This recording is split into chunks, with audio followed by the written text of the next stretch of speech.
And now we turn our attention to Woodbury County. There's a change in leadership for the board tasked with overseeing the design, construction, and operation of Woodbury County's new law enforcement center. Just today, the LEC Authority Board approved the elevation of board member Dan Moore to Authority interim chairperson. The board also thanked outgoing Authority board member Ron Wick for his 6 years of service.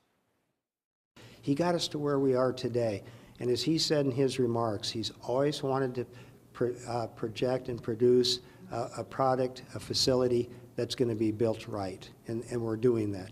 And where mistakes were made, oversights were made, we corrected them. We made them right. And so he was very, very instrumental to the success of how far we have come today. The newest member of the LEC Authority Board is Tony Wingard. The Woodbury County Chief Deputy will serve a 6-year term on the board. He's very experienced with the jail facility. He's been there for over 33 years. He's retiring mid-month and will be joining us. And I look forward to the experience he's had that he can share with us, because there's always a better way to do things. And he'll come up with those ideas.